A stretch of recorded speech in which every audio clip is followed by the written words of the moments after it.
안녕하십니까. 반갑습니다. 여기에서 읽어드리는 글은 자서전 쓰기 강사인 제가 쓴 저의 자서전입니다.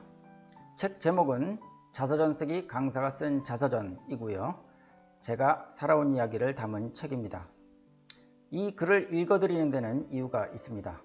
본인의 자서전을 쓰려고 하시는 분들은 많은데 실제로 어떻게 자서전을 써야 하는지 몰라서 궁금해 하십니다. 그래서 자서전 쓰기 강사인 제가 쓴 자서전을 소개해드리면 많은 분들에게 참고가 될 것이라고 생각합니다. 글쓰기에 정답은 없습니다만 제가 쓴 자서전을 함께 읽어보시면서 여러분 자신의 자서전을 기획해 보시면 좋겠습니다. 그러면 이제 자서전의 세계로 여러분을 안내합니다. 재미있게 시청하시기 바랍니다. 스케이트는 사랑을 싣고 춥지 않니? 내 몸에서 열나는데요. 넘어지지 않게 조심해서 타라. 네, 이제 익숙해졌어요. 스케이트 날은 잘 갈았지? 아까 갈았더니 아무 문제 없어요. 추우면 저기 가서 오뎅 사 먹고 국물도 좀 마셔라. 아직까지는 괜찮아요. 추워지면 그때 사 먹을게요. 엄마가 지켜보고 있으니까 무슨 일 있으면 빨리 엄마한테 와야 해. 무슨 일이 있겠어요? 이제는 부딪혀서 넘어질 일도 별로 없어요. 잘 피해 다녀요. 그래, 항상 조심해야 한다. 네, 한 바퀴 더 돌고 올게요. 그해 겨울은 유난히 추웠다. 나이가 어려서 더 그렇게 느꼈을 수도 있다. 일기예보로 알려주는 기온은 영하 20도 이하인 때가 많았다. 40년 전에는 그랬다. 국민학교 3학년 때였으니까 어리고 키도 작은 아들을 바라보는 젊은 엄마의 마음은 높아심이었을 것이다.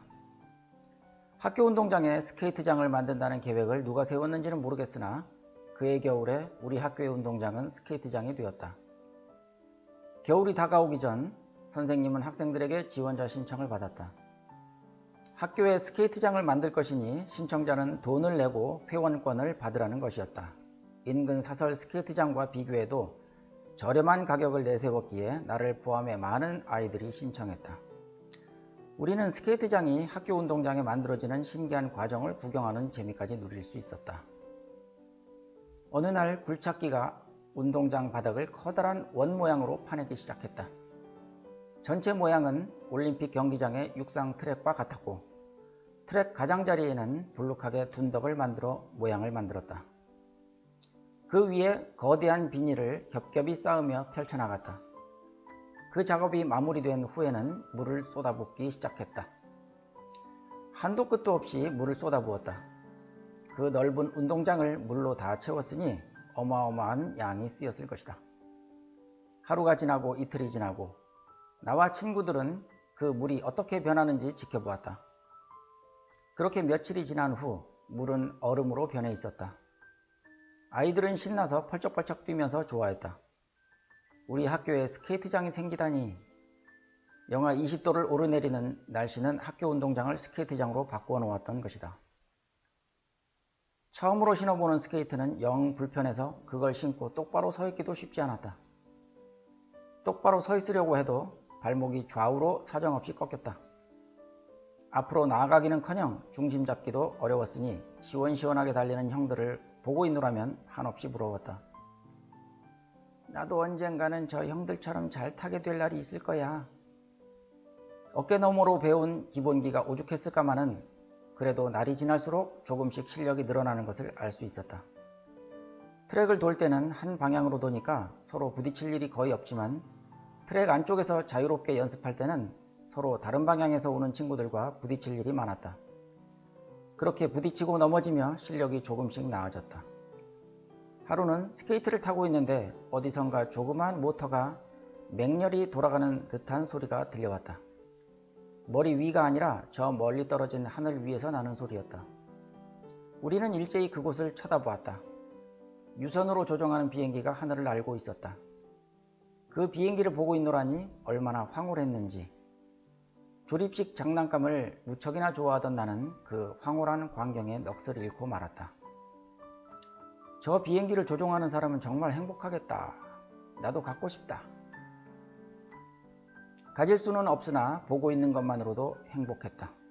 우리 학교와 담장을 맞대고 있는 학교 운동장에서 누군가 그 비행기를 날리고 있었던 것이다.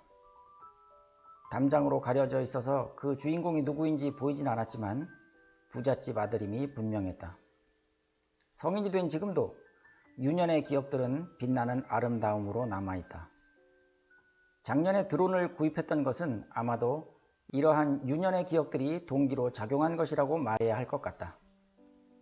그해 겨울에는 어느 정도 스케이트의 기본기를 마스터했고 그 다음 해부터는 사설 스케이트장에 다녔던 것으로 기억한다. 사설 스케이트장은 더 넓어서 트랙을 한 번 도는데도 시간이 꽤 걸렸다.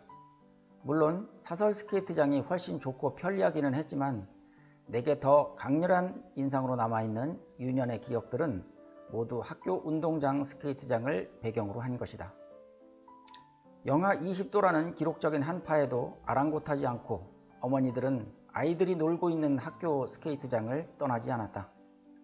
아이들을 데려오고 데려갈 때까지 줄곧 자리를 지키고 말이다. 그러나 자리라는 것은 없었다. 그냥 서 있었다. 대기실도 없었고 의자도 없었다.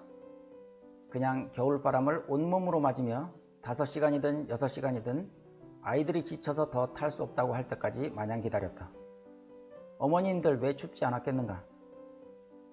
영하 20도의 날씨에 6시간 동안 서 있으라고 하면 서 있을 사람이 있겠는가? 그러나 어머니라는 이름을 가진 사람들은 달랐다. 그들은 자녀가 뛰노는 모습을 보고 즐거워했으며 추위를 추위로 느끼지 않았다. 이것이 바로 모성의 위대함이다. 인간은 누구나 어머니의 자식이다. 어머니라는 이름 안에는 위대함이라는 속성이 들어있는 것이 분명하다. 신성한 이름 어머니여. 네, 오늘 영상 재미있었나요? 글 내용에 공감하셨다면 구독과 좋아요를 눌러주시면 감사하겠습니다. 저는 다음 영상에서 또 찾아뵙겠습니다. 감사합니다.